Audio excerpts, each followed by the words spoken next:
Hey guys, let's get more news about Dallas, but first, don't forget to subscribe and leave your like.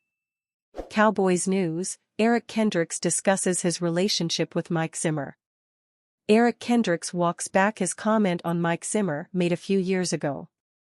Eric Kendricks played for Mike Zimmer for 7 seasons in Minnesota, but after Zimmer was fired as the Vikings head coach, Kendricks said Zimmer's fear-based leadership was the wrong approach for the team.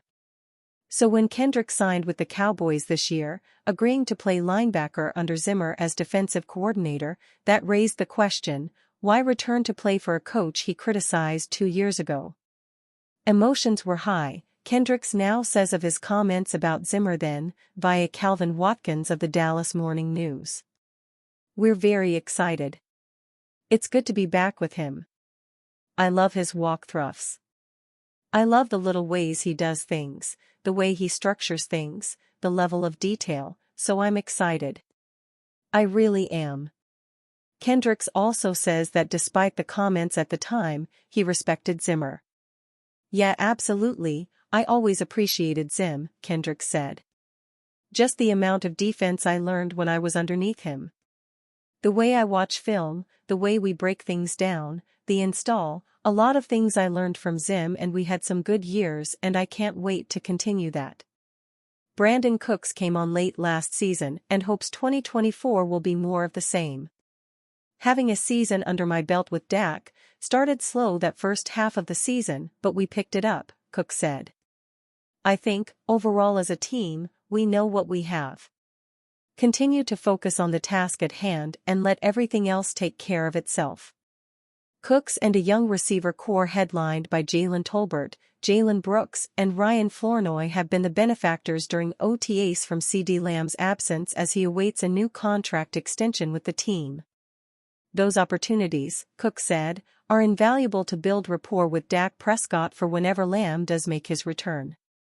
I think it's huge during this time of year, he said.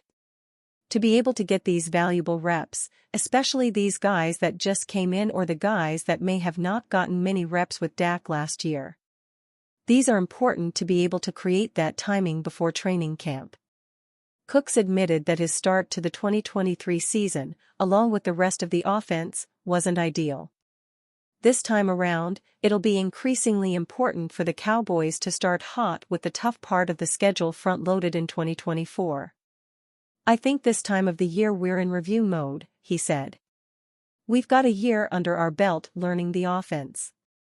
To be able to pick that pace up, I think that's going to be huge. When you come out week 1, you gotta be able to hit the ground running rather than work out those kinks. Are the Dallas Cowboys inevitably going to take a step back in 2024?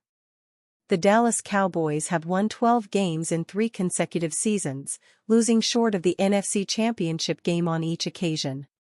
In each year, CeeDee Lamb was the team's leading receiver, while Dak Prescott was the quarterback and Mike McCarthy was the head coach. All 3 are still there, but each is entering the final year of their contracts, with no long-term extension agreed. The focus has been on whether they have done enough to take a step forward and if this trio can generate the payoff for all that regular season success, but the Cowboys have had the kind of offseason that makes you question whether they can even get to 12 wins again. Since giving McCarthy one more chance to get over the hump, all in has been Jerry Jones' motto during the offseason, but the team's offseason moves belie that sentiment. Teams that are all in tend to make aggressive moves with a short-term focus, often mortgaging the future for immediate success. Dallas has done almost nothing with a short-term outlook and made zero splash in free agency. In fact, departures were the feature of the team's offseason rather than any additions of significance. Tyron Smith left for the New York Jets in free agency. Tony Pollard will now line up for the Tennessee Titans, while edge rusher Dorrance Armstrong will still play in the NFC East, but for the Washington Commanders, following Dan Quinn to his new team. Center Tyler Biadasz, cornerback Stephon Gilmore, safety Jaron Kearse, and defensive lineman Neville Gallimore and Dante Fowler Jr. all represent significant pieces of last season's roster that departed in free agency. Linebacker Leighton Vander Esch also was forced to retire due to neck injuries. the additions coming the other way have been few and far between. Eric Kendricks is perhaps the most significant addition, and he may replace what was lost in Van Der Esch, but the majority of the replacements for key members of last year's team have been sourced from the draft. The NFL draft presents a fascinating dichotomy between the concept of building through younger, cheaper players or paying a premium for proven NFL commodities. Theoretically, building through the draft is a good thing, but the draft remains a high-risk environment for immediate impact players. Smart teams load up on draft picks to try and maximize the chance that they can solve needs with at least one swing of the bat, and other smart teams try and avoid entering the draft with any needs at all, allowing them to truly draft the best players available so that any immediate impact is just gravy. Dallas has always been a team happy to go into the draft with serious needs that they expect rookies to solve, and to their credit, they have been one of the best drafting teams in recent years, but that is a high-risk strategy.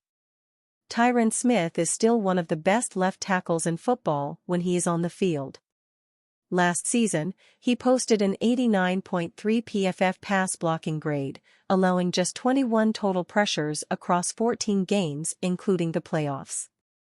Injuries have meant that Smith regularly misses time. The last time he played a full schedule without missing a game was 2016, but replacing him in the lineup with a rookie is still a huge step. Oklahoma's Tyler Guyton now has to come in and be solid immediately at a position that typically has a slow developmental curve. That would be a big enough challenge for any tackle prospect, but almost any profile you find on Guyton will highlight the fact that he is a raw prospect with potential rather than the finished article. Guyton's highest PFF grade over the last 2 seasons was just 66.2 overall, and his pass blocking grade in true pass sets last season was just 59.0. Again, Dallas has drafted well when it comes to offensive linemen, even one seen as raw, Tyler Smith, but this is a very small target for them to stick the landing on at a critical position on the offensive line. Versatile interior lineman Cooper Beebe may be called upon to replace Biodas in the lineup in addition to Guyton, while defensive linemen Marshawn Kneeland and Justin Rogers will likely pick up the majority of the 1,047 snaps available from the offseason departures on the defensive line. There is absolutely a potential outcome where Dallas had an outstanding draft and the rookie class steps into the breach to pick up the slack from the offseason departures. If that happens, Dallas will have gotten younger, cheaper, and possibly healthier all at the same time. But those draft classes are few and far between and typically transformative when they hit. A far greater chance is that one or more of the rookies expected to replace quality veterans will not be able to match that performance or production, and the Cowboys end up a weaker roster overall. Adding to the concern is that 2023 was arguably Dak Prescott's finest season. Looking strictly at the data, Prescott had the best MVP case of any quarterback. That case only took a hit when you started to factor in the quality of the opponent or the narrative storylines that ultimately secured the award for Lamar Jackson.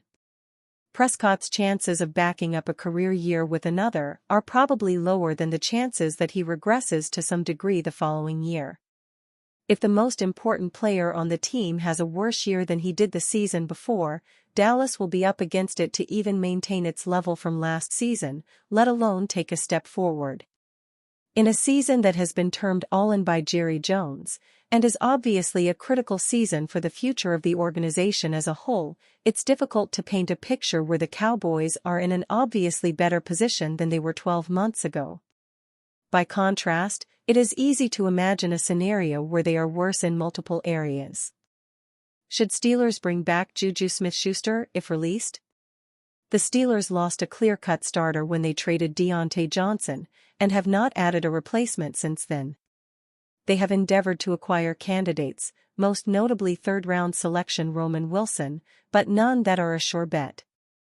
Former Steelers Wr. Juju Smith-Schuster doesn't fall into that category either. However, that doesn't mean there's no reason for the Steelers to consider a reunion. As with everything else, it hinges on the price tag, and this may be academic to begin with. The Patriots owe Smith-Schuster his $7 million base salary, which they guaranteed. They must be willing to eat that in order to release him, but they would also save $7.5 million next year. Really, even as a post-June cut, they stand to save very little in 2024 salary cap. But a new regime may have different priorities. Smith-Schuster is far from the rising start who made the Pro Bowl back in 2018, which nobody disputes. However, he surely can't be the same player who caught 29 passes for 260 yards last year. After all, he put up much better numbers a year earlier with the Kansas City Chiefs. And you, fan? What do you think of the situation of Dak Prescott? Leave your opinion in the comments.